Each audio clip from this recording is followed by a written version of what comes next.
Hello, YouTube. Another week of fantasy football podcasting here on Fantasy Football Today. We've got 3 episodes for you this week, including a stats episode today. Stats that may or may not matter. We'll talk about that going into 2022. Please hit like. Please hit subscribe. Here we go. Welcome, everybody. It is Monday, May 16th, and we are talking about some stats from last year that may or may not matter. Jonathan Taylor scored the fewest fantasy points in PPR for a number one running back since 2015. Joe Burrow scored more than 19 fantasy points, only 5 times in his last 12 games, including the playoffs.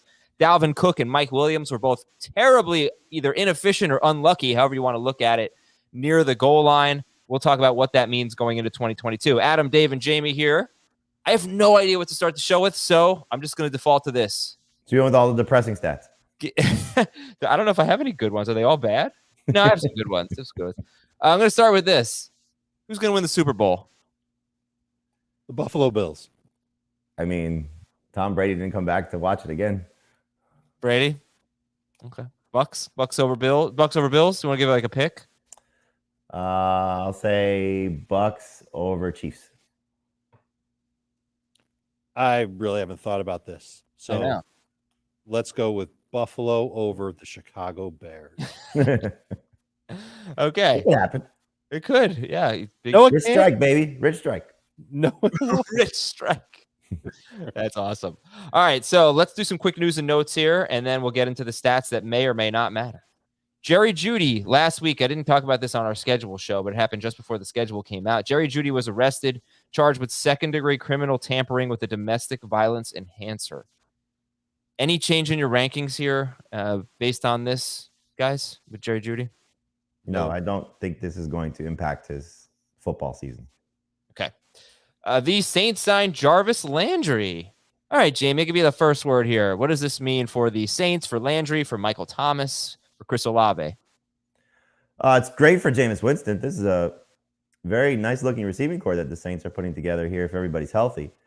So I like that for him. I don't love it for the receivers because I think you're going to see them sort of cannibalize each other a little bit. So I downgraded Michael Thomas even more. Still a number 2 receiver, but closer to 25 than he was to 15, which is where I started. When we did the draft last week or 2 weeks ago, Olave I dropped down a couple spots, and Landry actually ranked him. So he's third for me, but the other 2 dropped a little bit based on Landry joining the fold. Dave, what do you think? I think Landry at this point of his career is more of a tight end than a wide receiver. Short area target. Someone for Jameis to check down to. How often does Jameis check down? One of the complaints we had about Jameis last year was that he didn't throw to the running back enough. And thinking back over his time in Tampa, I remember him airing it out and looking further downfield. So I haven't made the same type of switch that Jamie's made yet with Thomas or Olave. And I'm not particularly interested in drafting Jarvis Landry either. Okay. By the way, Michael Thomas, if you're wondering, well, Jarvis Landry's a slot receiver. Michael Thomas, he gets labeled as a slot receiver. He really isn't. 2019, played 25% of his snaps in the slot, 75% basically out wide, and similar numbers, I think even more out wide in 2020, and didn't play in 2021. There is one other wrinkle here. Okay. That it's possible that Michael Thomas isn't ready. And the Saints are realizing we better have a plan in place in case Michael Thomas's ankle is still giving him problems. Remember, there was the report a week or 2 ago that there were still, quote, hurdles for him to clear. And so if he's not ready, then that changes this entire dynamic completely. And it does put Jarvis Landry significantly on the fantasy radar. And just to be clear, you guys do like Olave better than Landry. Yes. Yes. Significant. The Falcons. I did downgrade Kamara too. I put him in round 2. Oh, that's interesting. Wow. Yeah, I mean, if you think about it, they just have not had anybody to throw to other than Michael Thomas and Alvin Kamara. So it's a different look now, and obviously a different quarterback. And it is another short area target. And if Jameis was already, if it's going to, I don't know, can Jameis be taught to check down? And Jamie, you can correct me if I'm wrong. If there was a slot receiver in Tampa that did benefit a lot from Jameis Winston. I know tight ends did a lot with Godwin. Godwin wasn't really a slot guy there for the most part. He kind of moved in and out. Right. Yeah. Right. Not a true. I don't know. I think that Jarvis is going to have a hard time picking up a lot of targets from game to game. Certainly not like what he had in Cleveland, but he could take work away from Kamara. If Kamara is running, say a wheel route or just a flare route out into the flat, Jameis doesn't look there. He's looking further downfield. Technically, Landry would be further downfield than Kamara would. So that's one that makes some sense. That's one that I probably didn't need. That's one I need to think about a little bit more. So actually, Chris Godwin in 2019, that was his breakout year where he was the number 2 receiver in fantasy behind only Michael Thomas. He was in the slot 55% of the time, something like that. Okay. Maybe more. You have an A-dot on him? Yes, that was going to look that up too. His A-dot in 2019 was 10.4, which is definitely going to be higher than Jarvis Landry. It's also Bruce, too. Yeah, different type of slot receiver, but he was a slot receiver and finished as the number 2 wide receiver in fantasy that year and missed 2 games also. Played just 14 games, had a huge season, 1,333 yards, and how many touchdowns? 9 touchdowns that year in 2019 with Jameis. And he didn't finish this season. Right. The Falcons acquired Bryan Edwards and a 7th-round pick from the Raiders for a 5th-round pick. Does this matter? Wide receiver Bryan Edwards to the Falcons. I like it for both sides. I mean, look, Bryan Edwards was going to get phased out by the Raiders, and so at least this gives him a chance. And give the Falcons credit, much like the Bears, they're, scraping the bottom of the barrel for whatever they could find to put opposite their, top guys, for what it's worth. And so, this gives, Edwards an opportunity to prove himself. I don't think it should necessarily, for the people that have been waiting for Bryan Edwards, this is going to be the reason why he becomes a fantasy relevant guy, but it gives him a chance to be that way. So, as the season unfolds, he could be somebody that we're talking about off the waiver wire. And hopefully he takes advantage of the situation and the Falcons use him the right way. Definitely. We've seen flashes from him. And this is, I believe, the 4th or 5th pass catcher that Atlanta has. Certainly they've acquired in the last 2 years. That's been well over 6'1" and physical and big. And they're just putting a bunch of power forwards on the field. And it's going to be interesting to see if this pays off for Atlanta. But clearly they're putting big bodies in at wide receiver and tight end with Pitts. Yeah. There's also a history with Mariota, too. They just played together. Oh, true. Fair point. I have something to say about power forwards in a little bit. The Raiders, by the way, signed Keelan Cole. But would you rather have, now Raiders and Saints news, would you rather have Alvin Kamara or Devontae Adams? Still Kamara. I think Kamara. Okay. Rob Gronkowski remains undecided, according to the Tampa Bay Times. Anybody buying that? No. He doesn't have to do anything now. So, right. Just wait it out. I think, if you're a contender in your dynasty league and you have a hole at tight end, this is a good opportunity to, see if you can acquire him for a 3rd-round pick or something, relatively cheap in your rookie draft. If you are not a contender, you should be looking to sell him for probably a 2nd-round pick to somebody that needs tight end. All right, the Dolphins are saying they're going to let their running backs compete. So they've got Mostert, they've got Michelle, they've got Edmonds, plus, some of the guys we saw last year. So, who's the best one to draft right now? Mostert, Edmonds, or Michelle? I'm assuming Michelle is going to go last in that group. Dave, who's the best Dolphins running back to draft you're drafting right now? If I had to draft one of them, it would be Edmonds because I think he's the one that's best for a role in that offense as the passing downs running back. I don't think Stoney can do that role very well. I don't think Mostert can do that role very well. He could in a pinch if they had to, but he's going to work in 2nd and long, 3rd downs, contender for 50 catches if he stays healthy, dark horse to be the main back there. I think they're probably just going to throw them all on the field and just see who gets hot from week to week. Sounds great. Overuse any one of them. Sounds awesome for fantasy. Yeah, it's going to be a nightmare for fantasy, but the stability of the role for Edmonds and the likelihood that they don't have anybody that really takes that role away from him, at least nobody who's like significant, makes him the most appealing of the 3. It's just it's a weird situation because Tua has not thrown to his running backs very much.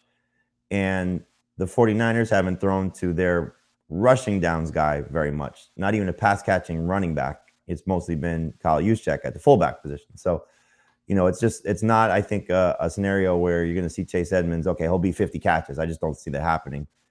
based on what we've seen from Tua and if Mike McDaniel runs the same system. So if you want to just adopt the 49ers playbook for fantasy and you want someone in this backfield, it's always kind of been the last few seasons, at least based on how the leading rusher has gone, take the one who's last. And so with one of your last picks, as you said, Adam, Sony Michel will probably be sitting there. It could be Mostert sitting there, one of those two. Edmonds will definitely go first.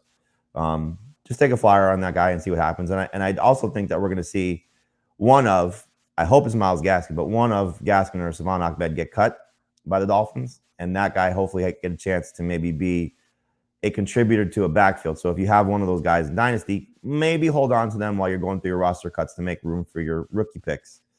Even though it seems crowded right now, they could end up on another team and have an opportunity to play. Okay, the Dolphins also signed edge rusher Melvin Ingram. Love that move for them. Yeah, that's a good one. More importantly, you mentioned power forwards. I mean, what a terrible NBA playoffs, right? Just awful. Well, the playoffs have been amazing. The 2 Game 7s yesterday were awful. The playoffs have been amazing. What's been amazing? There have been so many non-competitive games. The Celtics-Bucks series was amazing until Game 7. I mean, it was very and good. Close game. Grizzlies Wolves was awesome. Yes. Yeah, so okay, but we've also Middleton's been out. Morant's been. How many star players have been injured? I think this. I mean, you mentioned 2. There've been more than that. Do you miss Robert Williams? I mean, is he that big of a loss? It's a big injury. Booker missed some time, right? Booker got hurt. Booker missed time in the series that they won. Yeah, that they won. Missed, but I want to watch Devin Booker. Utah series. Who? Luka, yeah. I think these playoffs. The truth is, I mean, the NHL playoffs have been about 10 times better than the NBA playoffs. Well, now that you're a Heat fan and a Panthers fan, how do you feel about the schedules overlapping? I am a Heat fan right now. I mean, I'm all about the Panthers. I don't care about the Heat. But yeah, my Panthers tomorrow night against the Lightning, in-state rival. It's gonna be very competitive. Really looking forward to it. Why didn't you post a picture of yourself the last time the Panthers won the playoff series? Oh, 1996. It was an embryo. I was into that. Man, I remember that series really well. I think they lost the last game, the clincher to the Avalanche in 3 overtimes. You guys remember that? I don't remember when they lost. I do remember my best friend in high school, my best friend growing up, he moved to Denver. I think it was 92. And so my second time going to visit him out there, I remember getting off the plane in Denver from Florida and just seeing all the Avalanche sign and Panthers suck and all stuff was fun. Let me see. Did that go to 3 overtimes? Why doesn't it tell me? Yeah, no one does care, right? Year of the Rat. Pretty sure it went to 3 overtimes. Okay, let's talk about our stats. First, an announcement. This Thursday, we got a little Dynasty talk with tight ends. We also have a mailbag show. So give us your Apple Podcast questions. Leave us a 5-star review with a question. We'd appreciate it. And we'll read it on the show. And you can listen to Fantasy Football Today on your smart speakers. Simply say, Alexa, play the latest episode of the Fantasy Football Today podcast. Or, hey, Google, play the latest episode of the Fantasy Football Today podcast. And here are some stats. Do they matter? I don't know that I want to start with the Jonathan Taylor one. I have a question if it matters. Okay. You didn't reply to the tweet I sent you. Oh, what a stupid tweet. All right, so what is it? Argyle from Die Hard said it was a Christmas movie? That's correct. Jamie, if we spent like 45 minutes interviewing the guy who wrote Die Hard and he said it was a Christmas movie and that doesn't matter to me, then I don't care that Argyle thinks it's a Christmas movie.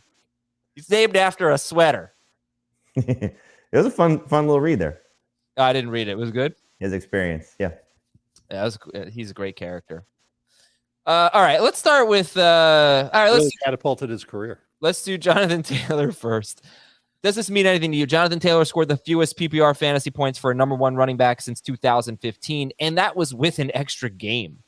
In PPR, he scored 22.2 fantasy points per game. That's awesome. But that's not what you see a lot of times from the number 1 running back. Over the last 6 years per game, 22.2 fantasy points per game would have made him RB3, RB6, RB2, RB4, and last year he's actually RB2 per game behind Derrick Henry. So usually RB2 or RB3. But I don't know, is that this can be quick. This could be a quick no, quick get, whatever. Does it matter? What was Henry 2 years ago? What was Henry 2 years ago? Yeah. He was RB4 in PPR 2 years ago with a 2,000-yard season. I don't know. I can get you the points per game if that's what you're asking. Yeah. Okay. Give me a minute. Talk amongst yourselves. I think, again, you kind of mentioned it. If you're drafting him 1 and he finishes 6, but it's like 6 by, 4 or 5 points per game, then you're pretty disappointed. If he finishes 3rd and it's, a point or 2 per game off, at least you're getting your return on investment. So that's the hope. You don't want him clearly to miss time due to injury. You don't want him to, fall flat on his face. He's still young enough. You have to worry about some of these, red flags that we typically see for these older running backs. When I say older, it's starting to go from 30 to 27 when we start to see these guys, start to break down a little bit. So, having just spoke to him, spoke to his coaches, he's, seemingly saying and doing all the right things to have a repeat performance. He loves Matt Ryan. He loves the situation that's, the Colts have in front of them with the quarterback upgrade and the offense upgrade. So, while it's not the ideal year in terms of points per game that he's coming off of, that you look for him to stay in that range of a, record-breaking season, it's good enough, I think, to trust that he's going to still finish at a high enough clip that you should take him number 1. Okay. Derrick Henry, by the way, was 20.9 fantasy points per game in PPR in 2020. Taylor was 22.2 last season. Wow. Great season. And 18 rushing touchdowns, 2 receiving touchdowns. So 40 catches, Adam. 40 catches, not bad. That's the concern, though, to be honest with you, because, they keep saying he said it. The coaches told me this. Nyheim Hines is going to be on the field a lot more. And Matt Ryan, we know, is going to check down. The hope is that he checks down to both of them. So I don't think he's going from 40 to 15 or 40 to 20, but, 5 catches to 10 catches could be a problem if that's the case. Do his carries go down then as well? If he's not on the field as much, then he might not get as much work as he did last year. Certainly can. What I asked them was, him and their offense coordinator, when the MVP talk started to, matriculate a little bit and you heard that he had a shot, was it, okay, we got to feed him more and ride him? Was it just part of the offense and the nature of how your team was operating with Carson struggling? What was the mindset there? And they were like, obviously, we wanted to make sure that he had the opportunity to win it, but we had to make sure we were doing it in the course of trying to win games. Clearly, until the end of the season, they were, looking like a playoff, or the end of the season, as the season was unfolding, they were looking like a playoff team. And then what happened in week 18. So, they certainly said, and they said it's not a focal point of what we're trying to do this year, but if it's in the realm of possibility, they're going to give him an opportunity to try to win it again. So I don't think that means they're going to take him off the field for significant stretches. And I think we're going to see a lot of them playing together, him and Nyheim Hines. All right. Damian Harris versus Ramondre Stevenson. This is our second stat. So, I gave you guys a stat about their explosive plays. They both averaged 4.6 yards per carry, but Damian Harris had 8 carries of 20-plus yards. Ramondre Stevenson had 1, and it was 21 yards. That was his longest run. Now, he had fewer carries. He had about 70 fewer carries, but that doesn't explain the gap. 8 carries for Damian Harris that went for 20 or more yards, only 1 for Stevenson, and a long of 21 is bad. And that's, that kind of looks like the kind of runner that Stevenson is. He's 230 pounds. He's a bruiser. Not going to break off big runs. So that's a big plus for Harris. However, we use a site called True Media for a lot of our stats. They have a stat called explosive runs, which they define as 12 or more yards. And if you look at the percentage of those runs, Ramondre Stevenson was actually better than Harris. He had a higher percentage of 12-plus yard runs than Harris. So I don't know what that means. He must have had a lot of runs that were between 12 and 20 yards. So Dave, that what would you rather have? What do you mean? Which player or which profile? No, which type of runs? More 20-plus yard runs, or more 12 to 14-yard runs? Obviously the answer would be 20, but I don't think that's the way you were phrasing it. Yeah. Okay. So would you rather have 20? How many did Harris have? 8. So would you rather have 8 runs of 20-plus yards? Or let's say, do you know the number of 12 to 20-yard runs? No, but I can get it. So let's just say it's 15. Or double it. Well, the thing is, they had kind of I would rather have the home run hitter. Same. What about His you? 20-plus yard runs also could include a 50-yard run. Didn't he have like a 90-yard run against Buffalo in the win game? 62, 64, something like that. Okay. Still enormous.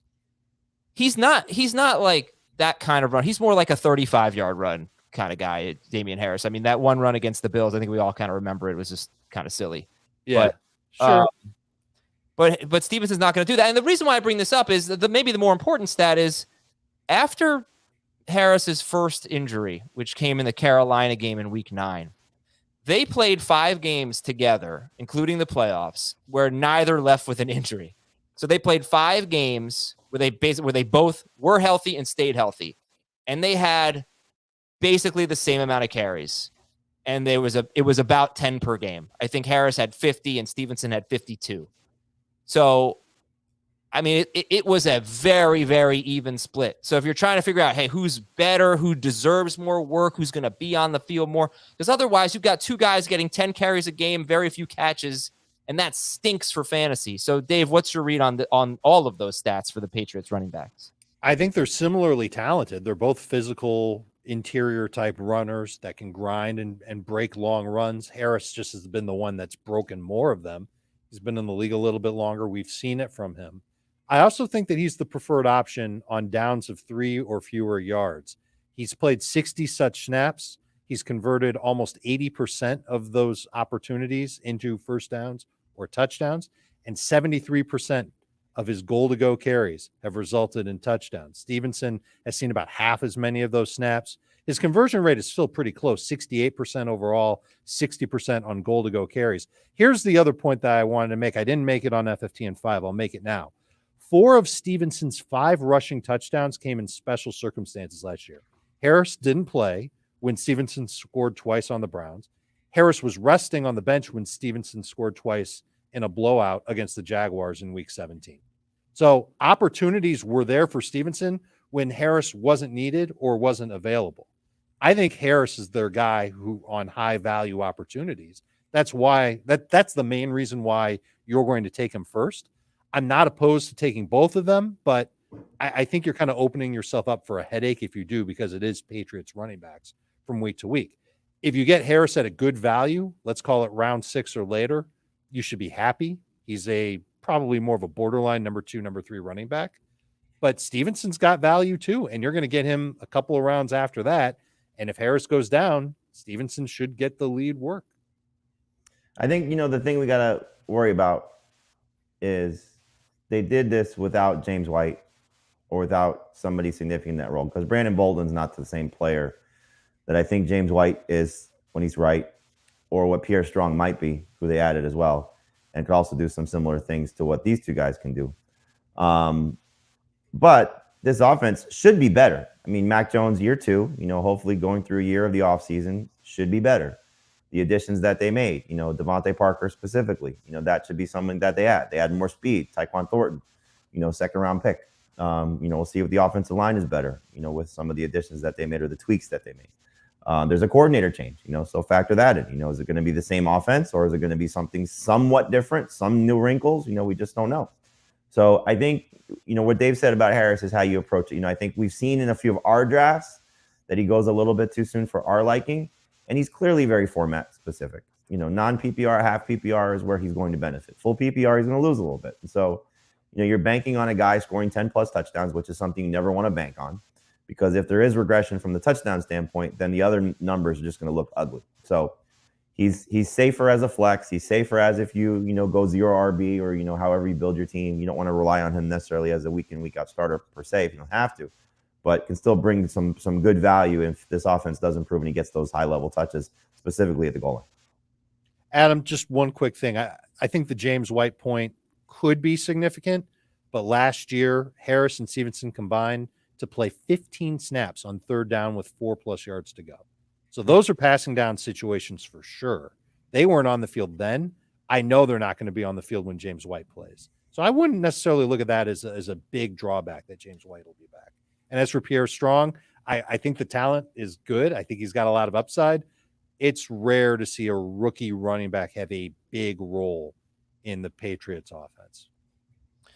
Damian Harris scored 15 touchdowns last year. Per game, he finished as RB12 in non-PPR, RB15 in half PPR, and RB19 in full PPR. That was per game. And I just thought those numbers were pretty interesting. But the scary one is really that they had, 50 carries in the last 5 games that they played together without injury, and for Harris, and 52 for Stevenson. And that's a rookie running back, too. That was a rookie running back, who didn't get the work until Harris got hurt. In fact, right. Big game Stevenson was inactive 4 times, and then he did pretty well. But if you have no big playability, though, that's also kind of scary, right? I mean, then you could have a bad year. But yeah. Anyway, all right, that's stat number 2. Stat number 3 is about Travis Kelce. This is how much better he has been than tight end 5 in the last 4 seasons, the Mahomes era. In non-PPR, Travis Kelce has been 57 or more fantasy points better than tight end 5 in 3 of the last 4 years. In half PPR, 75 or more fantasy points better than tight end 5 in 3 of the last 4 seasons. And in full PPR, he has been 84 points better or more than tight end 5 in 3 of the last 4 seasons. And he's been 103 fantasy points better than tight end 5 in 2 of the last 4 seasons. It is, an enormous gap. And he wasn't even tight end 1 last year, by the way. And Mark Andrews was. But, this, I don't know what this means, Dave, because obviously there is a big 5 at tight end with Kittle, Waller, and Pitts in that second tier. But Kelce has been worlds better than tight end 5 for 3 of the last 4 years. It's why people take him in round 1 or maybe early round 2 this year. There's absolutely no reason to think that he's going to completely fall off a cliff. Oh, man, so close. Dave's levels just completely fell off a cliff. Oh, no, Dave. Dave, don't leave. No. Oh, man. Dave, see if you can fix it. Oh, what a bum. Dave, I think you're good now. Come back. You're good. Come back. Try again, Dave. I think Dave is leaving the building. Jamie. Just work from home. It doesn't make any sense. Well, he's got this beautiful studio. Should be able to use it. We're working on it. We thought we made some progress. We did make some progress. We'll get it fixed. That's all. We're in off season for him. Anyway, anything to say to this? Look, at some point, Kelce's unfortunately going to have a down season. That's going to start to signal the point where he's slowing down. I don't think that happens this year, but you never know. And so, you're going to hear differing opinions on this show. I know Heath likes Mark Andrews ahead of Kelce. They're basically back to back for me in terms of when you're taking them overall. We had this conversation when we were reviewing the mock draft that, if you get to the back end of round 1 and they're both still there and you want to, try and guarantee yourself that player that you like, Kelce or Andrews, knowing that there's probably 4 or 5 players you're going to get on the turn, then you take the tight end and you just, don't worry about it. But, I think you just look at these 2 guys, those 2 in particular, Kelce in particular, no more Tyreek Hill, and you're asking Patrick Mahomes to have to rely on essentially 3 new guys, assuming Mecole Hardman gets, pushed to the side, of Sky Moore, Juju Smith-Schuster, and Marquez Valdez-Scantling. Where's he going to go when he needs a key play? Probably Travis Kelce. Who's going to be, in some of those prime spots, those targets that we love? Travis Kelce. So he's, as long as he stays on the field, you're going to get superstar quality production at that position that you're not going to find probably matched anywhere else, unless Andrews does what he did last year again. All right, we're going to take a break here. When we come back, we'll talk about more negative stats. Wow, really just a very negative show. And tomorrow you're crapping on running backs. Thursday, hopefully it'll be nice to the tight ends. Yeah, very negative. Gosh, you think I'd be happy with my Florida Panthers advancing, but all right, we and the Yankees, by the way, are amazing. We will take a break. I have a funny Yankee story for you in a second. Oh, looking forward to that. Yankee story right after this on Fantasy Football Today. Okay, Jamie, let's go Yankees. So one of my middle son, Eli, his best friends, is a huge Yankees fan. He wears number 99 for Aaron Judge, lives and dies with the Yankees. Father's a huge Yankees fan from the Northeast. Transplant down to Florida. Maybe you've heard that before.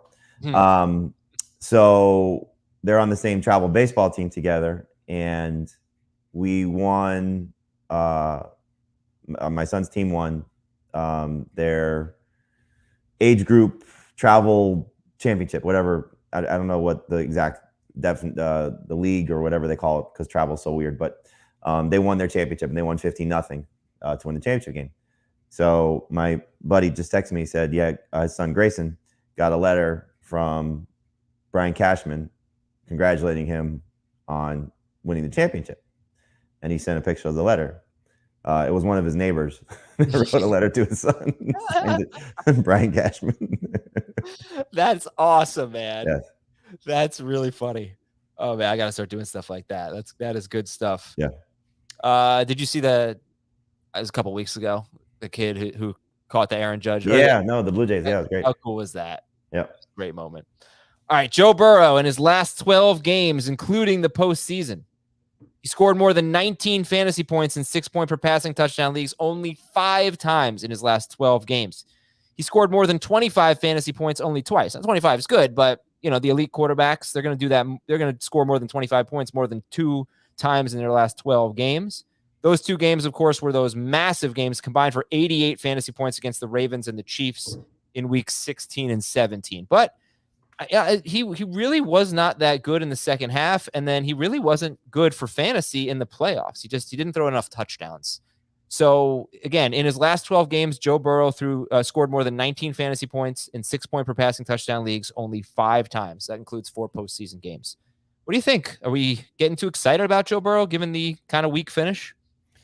I mean, probably so. There's going to be some recency bias because they played in the Super Bowl and he was, while the stats weren't eye-popping, the play at times was.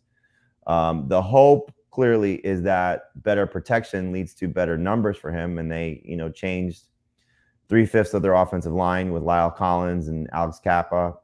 With Kappa and Karras. Kappa, Karras, and Collins. Yep, Kappa, Karras, Collins. Yes. Like a fraternity. Right. So if he's better protected, and we know he was, beyond beat up in that Titans game, even though they won, that he's going to be able to connect better with Jamar Chase and T. Higgins and Tyler Boyd with, arguably the best receiving core in the NFL. You factor in Joe Mixon too. And so, I think if you just keep things in perspective with Joe Burrow, the fact that we saw him in some of those drafts, I think it was the NFC drafts, that he was going as the top 4 quarterback. Right. That to me is a little bit too risky. If you tell me he's going as the top 10 quarterback, it's hard to argue when you start to compare him to, still Jalen Hurts with all the upside. I would take Hurts, but I get it. Matthew Stafford and what he did last year. Dak Prescott and some concerns over, not having Amari Cooper. Obviously, Deshaun Watson with the potential suspension. So the guys that he's being drafted around in that regard, I think you could certainly argue pro and con that he should be going ahead or behind some of those guys. But he's in that range. And so number 1 quarterback, yes. Top 10 potential, yes. Top 5 potential, probably not, unless really things change for him in a big way. And the Baltimore defense will be better. The Steelers defense will still be very good. Browns defense should be good. So hey, I got to stop you there. You don't think he has top 5 potential? Because I was going to ask you if you thought he had QB1 potential. Obviously, the answer there is no. I think there would have to be some guys getting hurt for him to have top 5 potential, and the offense would have to change. Maybe a mix and injury, defense, struggles. The volume would have to change dramatically. I mean, Heath talks about this all the time, that he was so efficient last year. I can't wait to argue with Heath about this, though, because he was so efficient, Joe Burrow. He basically was the best passer. He led the NFL in completion percentage, 3rd in touchdown rate, 1st in yards per attempt, 2nd in yards per completion, 3rd in yards per game, 2nd in passer rate. He's awesome. Yeah, he probably not going to do that again. But if you look at the playoffs, he averaged 36 pass attempts per game in the playoffs. I've talked about this a lot. There was a point in the season where they said, we're taking the reins off. They protected him. They acknowledged they protected him because of the ACL. They were much more run heavy. They got more aggressive. He started throwing the ball more. And that included those 2 games where he averaged 44 fantasy points. And then it included the playoffs. Now the results weren't great for fantasy, but 36 pass attempts per game, that's what he averaged in the 4 playoff games. And then you throw in the last 2 games of the season, it's even more than that. The regular season, but you take 36 per game. That would have been 9th best last year. So I definitely think he's throwing more. I definitely think he's running more. He only ran for like 130 yards. He was on pace for 125 rushing yards in 17 games. I think that could be more like 250. I think he could double that. That's based on what he did as a rookie. Sure. It's based on what he did in college, where he was rushing for 350 yards 2 straight seasons, right around there. So he's not going to like win you your league with his rushing, but he can be better there. I think he throws more, runs more, has a better year. I definitely think he has top 5 potential. Yeah, I guess that's not fair for me to say he doesn't have top 5 potential, but I guess if everything breaks right for the guys, I'll just go my rankings. Kyler Murray has his, let's say, best season for both these guys. His best season, Burrow's best season. Who's a better fantasy quarterback? Probably. I mean, if Hopkins, I think kind of depends on Hopkins. I don't think Murray has that same upside if he doesn't have. But he's going to run so much more than Burrow. He is. I know. I mean, I'll say Murray. I'll say Murray. Lamar Jackson or Jackson. Joe Burrow. Patrick Mahomes or Joe Burrow. Mahomes. We know Herbert. You're going to say Herbert. You're going to say Josh Allen. You're going to say probably Brady. Jalen Hurts. Probably. So, I mean, again, we know they're not all going to have their best seasons. I don't think he has the 5th most upside, but I do think he has top 5 upside. Does that make sense? I guess I was just saying it differently again. Like, yeah. He could certainly finish in the top 5, but I think if everybody stays healthy and plays their best games, he plays his best game, he'll fall, QB 8. Right. This, again, if things are in perspective, he's being drafted as a top 4 quarterback, bust. He's being drafted as the number 8 quarterback, that's good value. Anything lower than that is great value. All right, Dalvin Cook and Mike Williams were 2 players who had a lot of opportunities to score more, and they didn't do it. Dalvin Cook had 12 carries for 2 yards and 3 touchdowns inside the 5-yard line. Again, inside the 5. 12 carries, gained 2 yards, and scored 3 touchdowns. There were 10 players who had 12 to 14 carries inside the 5-yard line. Cook was the only one with fewer than 5 touchdowns. There were only 2 players who scored fewer than 6 touchdowns. He and Antonio Gibson. Gibson had 5. Cook had 3. So this is a guy who finished per game number 8 in non-PPR, number 11 in full PPR, but he only scored 6 touchdowns in 13 games, but he got the opportunities. And I wonder, we saw him in our last draft. Dalvin Cook went 13th to Dave. I wonder if he had scored 10 touchdowns, if he would be going, 7th or something like that. Any reaction to this stat? Dalvin Cook, very inefficient inside the 5-yard line last year, which probably just a luck thing. Yeah, I think so. I mean, clearly, very frustrating season for the Vikings, which is why they have a new coach, which is why I'm excited about Minnesota. I mean, I think you've heard me say multiple times, Kirk Cousins and Justin Jefferson and, Dalvin Cook. And we did some superlatives on Fantasy Football Today on CBS Sports HQ on Friday when we were going over the schedule. And we were asked by our producer, Jack Capitorto, to list leading rusher, leading receiver, et cetera. And I said Dalvin Cook to me is a candidate to lead the NFL in rushing. I think the touchdowns will come up. I think his receiving numbers will come up. Clearly the fear is health, and he's, getting to that age, 27, where you have to be a little bit concerned, especially with his history. Could he suffer a significant breakdown? It's why I'll stay in the same breath. I'm going to draft a lot of Alexander Madison as well. But I think Dalvin Cook could be RB1 this year. I think he has that type of upside. We've seen it from him before. And so he could be a 15 touchdown guy. He could be a 2,000 total yard guy. He has that potential now with a more offensive minded play caller, a more offensive minded head coach, and what the play calling will be. So getting him after, I think, the 8th overall pick is a pretty good bargain. So where Dave drafted him, which was when he took him at the 12-13 turn with Joe Mixon, or the 1-2 turn, 12-13 pick. I like Dalvin better than Kamara now, based on some of the moves that have happened for the Saints. I still like him better than Mixon. He's behind Najee and Derrick Henry for me, but he's right there. How about Jefferson and Chase? So it just depends. Format, non and half PPR, I would take the running back. Full PPR, I take the receiver, just because I think there's more upside there. It's just smarter, I think, at this point to take those guys. I'd take Dalvin over Chase. I would take the 2 top receivers for me, which are Kupp and Jefferson, over Dalvin Cook. Okay. All right. Mike Williams. Mike Williams was a top 17 wide receivers, 13th per game in non-PPR, 17th per game in full PPR. And for the season, he was 12th in non and 14th in full PPR, but he was not even a top 40 wide receiver, I think, after the first 5 games. But the stat is similar to Dalvin Cook. He had 12 targets inside the 10-yard line, which is a lot. Keenan Allen also had 12 targets. Let's compare how they did. Mike Williams had 3 catches for 12 yards and 2 touchdowns inside the 10-yard line. Keenan Allen had 8 catches, 44 yards, and 6 touchdowns. So both had 12 targets. Mike Williams turned it into 12 yards and 2 touchdowns.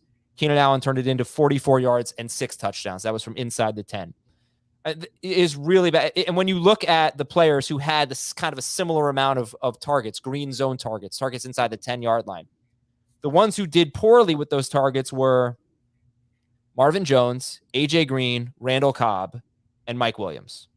The ones who did well were Diggs, Adams, Renfro, Keenan Allen, Mike Evans, Mark Andrews. So, I mean, there's a clear delineation there between the great players. The haves and the have-nots. Marvin Jones, A.J. Green's, Randall Cobb. And then there's Mike Williams. Like, he's in that second group with Marvin Jones, A.J. Green, and Randall Cobb. But it's scary. But at the same time, my God, if that's just bad luck, the opportunity is there. That's why, for me, he's one of the toughest players, Jamie, because I think he was such a letdown after that hot start. But he had so many chances. And I love number 2 receivers in a great offense. So this is actually a really important stat for me. I want to know what you think of it. Yeah, it's a great one, and I think he's kind of the bridge receiver to that group because you look at the guys that you mentioned, Diggs, Adams, Keenan Allen. We know where we're drafting those guys. Mike Evans, they're second round picks, in some cases first round picks, and Mike Williams is not. But I think to me, Williams is somebody that if you put in the right perspective, you're going to be thrilled to have him on your fantasy team. If you're drafting him in a 2-receiver league to be a starter, I think that's probably a little bit of an overreach because there's going to be some great games and there's going to be some frustrating ones. And so you're going to get to a point in the season as we got past that early point when he was just a rock star and he probably sat on a few people's benches during that stretch. And then you started him and he was killing you and you put him on the bench again. And then he had a big game and you just never knew when to play him. 3-receiver leagues, he's obviously going to be a starter because you just have to take your chances with that type of upside. So he's just outside the top 24 for me. So he's a number 3 receiver, but somebody that I would consider as early as round 5.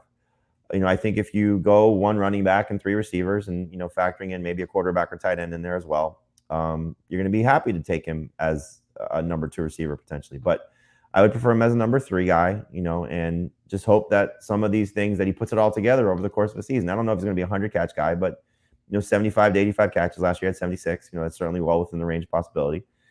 We know he's got 1,500-yard potential. I think you probably want to ballpark it at a good season for him is probably 1,200 yards, but that's nothing to sneeze at. And then he's got a 10-touchdown season on his resume already. So if he gets that again.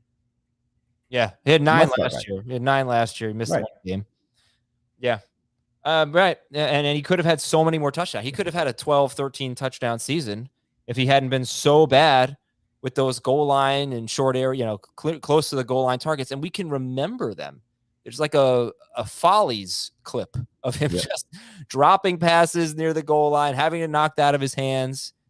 If that's just fluky and it's bad luck and he continues to get those targets, then I'm going to look silly for not drafting him earlier. I think the thing you look at is, Keenan Allen's going to get his, but Keenan Allen's getting older. Right. They didn't bring in anybody significant. Gerald Everett, is he that much of an upgrade over Dalvin Cook? I hope he is, but is he?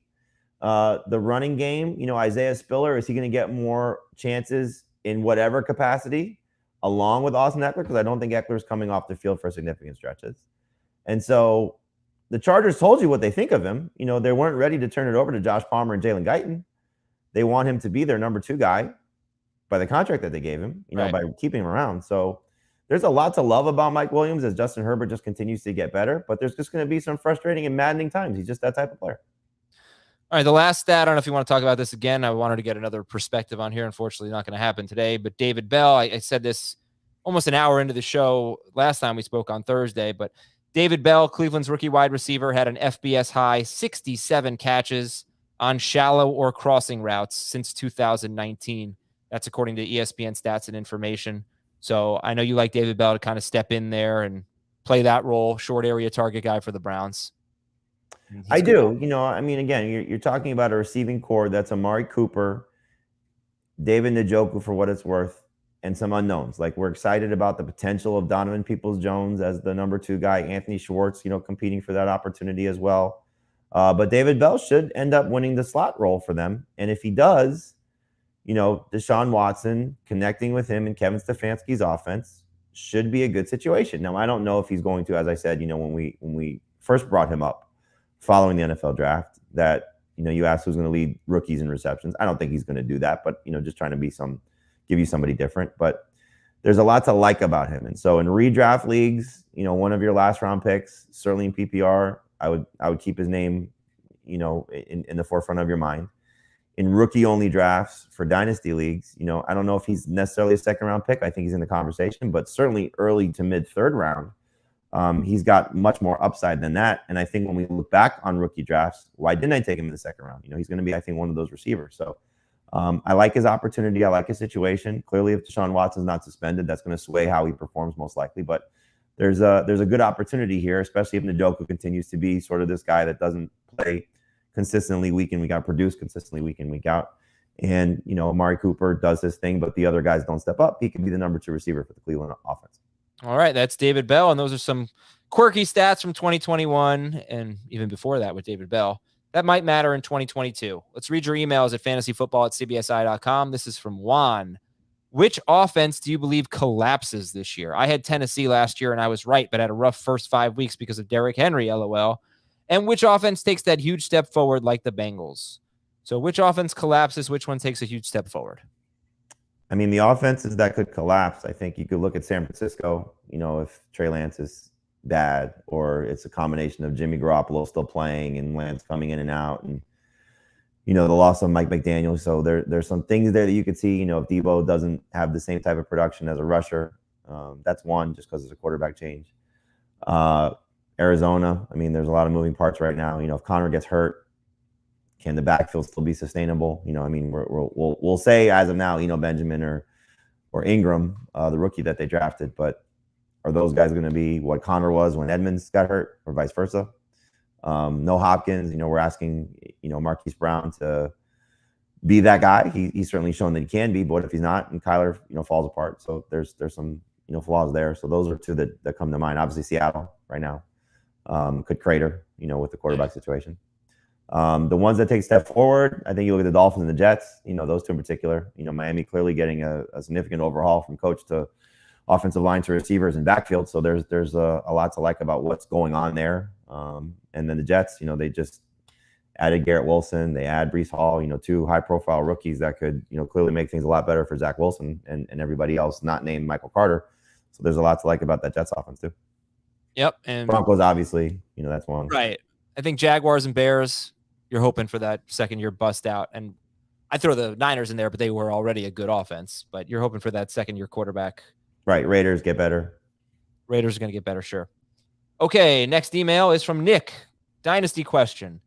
My dynasty team is in full rebuild mode. I'm surprisingly good at both quarterback and tight end, but at running back, I have literally no one worth mentioning. And at wide receiver, I have an okay core to start building around of A.J. Brown, Rashad Bateman, and Hunter Renfrow. I'd say he's good at quarterback. He's good at tight end. He's okay at wide receiver. He's got A.J. Brown. He's got bad running backs. So Nick has 101 and 103 this year. Do I do the obvious thing and take Breece Hall and a wide receiver? Or do I lock up 2 stud wide receiver prospects instead? In doing so, I get another early pick next year since I'll have no running back to play this year. And I'll have a pretty good wide receiver core, a young wide receiver core. So he's basically tanking if he does that, in his mind anyway. I think you have to take Breece Hall unless you want to trade out and see if you can get multiple picks in the first round. Or not multiple picks in the first round, but maybe another first round pick, so you're swapping with that particular manager, and then maybe another player that can give you some significant production moving forward, so some receiver. But you could be in the weird spot of Ken Walker staring you in the face again at 3, and then you just sort of trying to rebuild your running back core that way. I don't think I'd do that. I wouldn't do that either. I would just throw it out there, but I would probably go Breece Hall and whichever receiver you like, assuming Drake London goes 2, you still get, hopefully a pretty good running back prospect. I don't know where Breece Hall will stack up following this year, comparing him to the class next year. But I think, if you're Treylon Burks, Garrett Wilson, I don't know if you want to go both Jets and go with Breece Hall and Garrett Wilson, but Jameson Williams, you could certainly go that route, and hopefully he, turns into the guy that we saw at Alabama. There's a lot of different ways to go about it, but if you're not sold on Breece Hall, then trade the 101 and see if you can get a young player, hopefully receiver, and another pick in the first round. Or I would probably look for Another first round pick, player, and maybe another pick in the rookie draft also. A funny question here from the chat. Jamie, is your football molding? That football above your left shoulder is in bad shape, dude. What is going on there? Yeah, it's a moldy football. Is it really? Yeah, it's an old school football my father-in-law found at a thrift store and gave it to me. I never noticed it. Is it getting worse? It's always been there. Oh, wow. It's pretty bad. Okay, a few more emails here. fantasyfootball@cbsi.com. This is from Steven.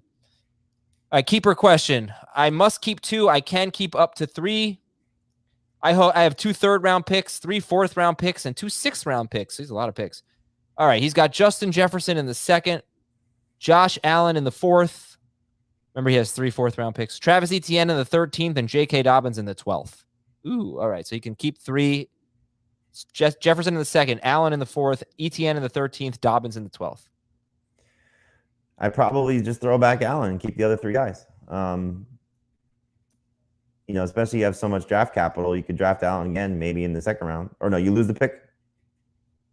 You lose the pick, yeah. But he keeps Jefferson, he loses the 2nd round pick. Yeah. I'm keeping Jefferson, I'm keeping Dobbins, I'm keeping Etienne, and I'll find a quarterback. Okay. It's just hard when you have so many. You have 2 third-round picks and 3 fourth-round picks. I'm almost tempted to just keep Josh Allen, get the number 1. But he may be able to get Allen in the 3rd round. Not with all the keepers, I don't think. So take him in the 1st round. Why take him in the 1st one? Because you get the value on Etienne. Okay. From Eric from the Charm City. You just wouldn't keep the quarterback when you have the 2 running back values are just too good. And clearly you would take Jefferson over Allen. Oh, I'm definitely thinking Jefferson. I would take Jefferson, Dobbins, and Josh Allen. I would throw back Etienne. I don't know what to expect from him. And just because you have 3 fourth-round picks, I don't mind spending one of them to get the number 1 quarterback. Okay, so Eric from Charm City, which is Baltimore, right? Yes. Hello, Omar, Stinger, Avon, and Marlowe. I believe that is the wire. Yep. 10-team, 2 flex, 5 keeper PPR league. I am keeping Javonte Williams, Saquon Barkley, Devontae Adams, T. Higgins, and Kyle Pitts. Not bad. I have the 2nd overall pick in our upcoming draft. Should I draft one of the high upside rookies that could be good for a long time? Or should I target a proven veteran that can help me win now? It's essentially going to be Treylon Burks, Chris Olave, Garrett Wilson, or Breece Hall versus Deontay Johnson, Jerry Judy, Brandon Cooks, and Darnell Mooney. So of the players that you mentioned, Breece Hall would be my favorite. And you're running. Who was the guy you said first before Barkley? Javonte.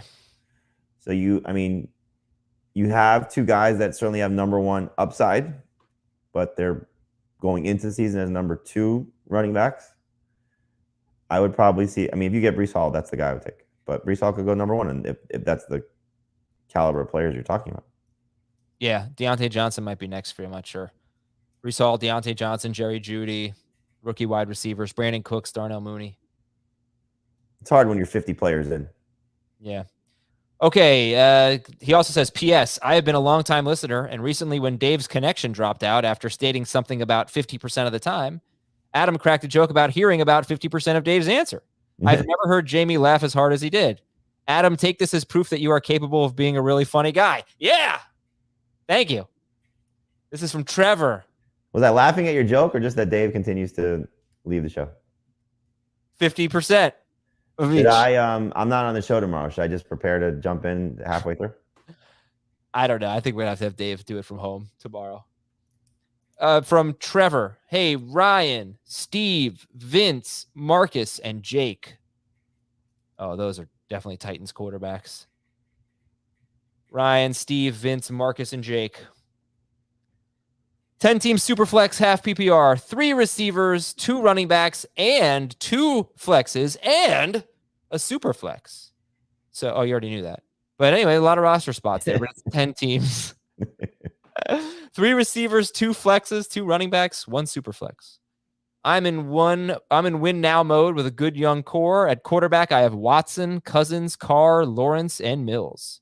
Nice. Would you trade Trevor Lawrence for Breece Hall? Ooh. So it's Watson, Lawrence. He has Watson, Cousins, Carr, Lawrence, and Mills. It is super flex. He'd be getting the first pick of the dynasty draft, which he'd take Breece Hall. I don't think you could trade Trevor Lawrence, though. Might be a bench player for you. Now. Yeah. Yeah. The other option is trade Trevor Lawrence for pick 109 and a 2023 late first round pick. No. So what do you do? I mean, you don't want to have 5 quarterbacks here. Trade. I would start with Carr Cousins, see if that gets done. Okay. It's a 12-team league? 10. Okay, so 10-team league, so there's more quarterbacks available, but you have 5 of them. So yeah. Does he say what pick he has in the first round? No, actually. I mean, if you really want Breece Hall, you offer Carr or Cousins and your first round pick for 101 and something else. Yeah. All right, Jamie, thank you. Glad my connection held up for you, buddy. We're working on it. So we'll talk to you tomorrow, and we'll be talking about potential workhorse running backs who are potentially not that good. We'll figure it out. Jamie and I are actually going to talk about it right now on Fantasy Football Today in 5. For some of Dave and Jamie and no Ben today either. Wow, not a big crew here. I'm Adam. We'll talk to you tomorrow on Fantasy Football Today.